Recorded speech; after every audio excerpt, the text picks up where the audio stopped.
Welcome to Sacred Echoes of India. In this segment, we are going to talk about a quiet but undeniable shift in global influence, one that doesn't come from political might or economic pressure, but from something far more enduring: culture. For centuries, the West believed it held a monopoly on shaping minds and setting norms. But today, Indian culture, from yoga to Bollywood, from philosophy to cuisine, is not just surviving on the global stage, it's thriving. This is not a story of conquest, it's a story of connection.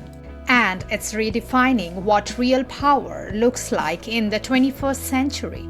The West once believed it held a monopoly on cultural influence, yet today yoga fills Western gyms. Indian cuisine shapes global tastes, and the international appeal of Bollywood tell a different story.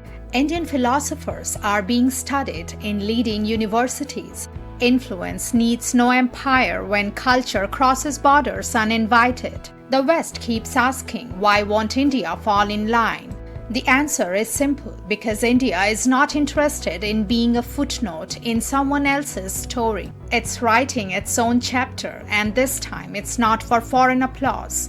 Validation from the West was never the goal. It seeks dignity, sovereignty, and respect. What truly baffles the West is India's cultural soft power. Because it's not aggressive, not imposed, not part of a calculated media empire. India's culture doesn't arrive with tanks or treaties. It arrives with rhythm, color, philosophy, and soul.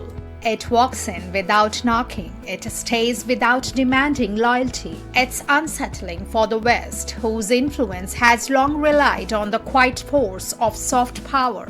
Hollywood shaped minds, English music dominated airwaves, Western fashion and lifestyle became global norms. Indian culture is not just surviving in the global marketplace, it's thriving. This success isn't driven by marketing budgets, but its deep substance, which delivers the very meaning that the West frequently seeks.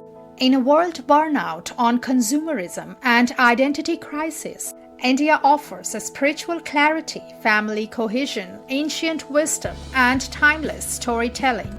It reminds the world that fulfillment doesn't come from owning more, but from knowing yourself. To a world that's been taught to seek meaning in things, in applause, and the endless chase for external validation, that idea is almost heretical. India's culture is layered and complex. It's both ancient and modern, traditional and rebellious.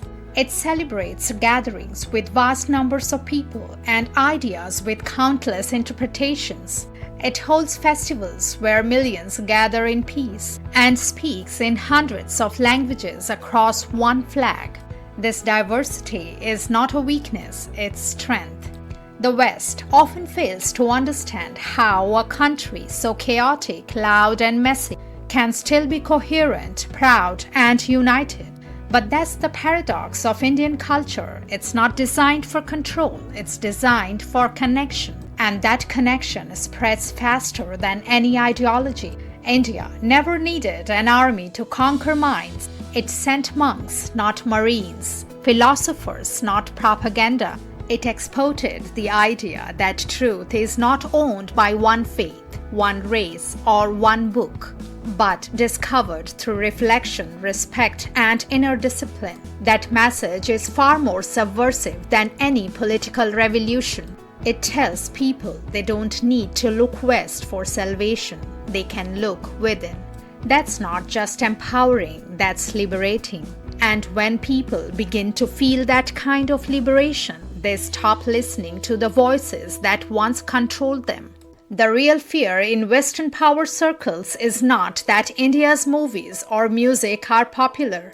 It's that India's way of thinking is becoming attractive, that more people are asking, what if meaning doesn't come from domination but from balance? What if success doesn't mean erasing your identity but embracing it? What if modernity doesn't require westernization?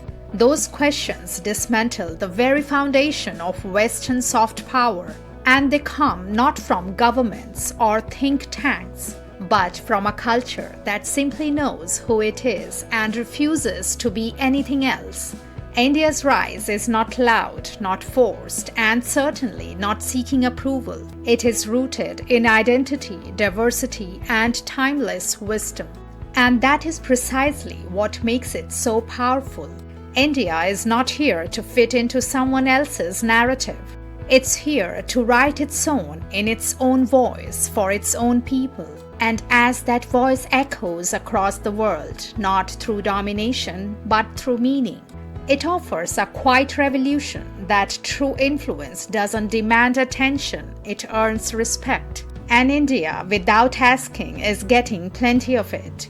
Thanks for joining us today. If you enjoyed this content, don't forget to like, subscribe, and hit the bell icon for more insightful videos. Until next time, stay curious and keep exploring.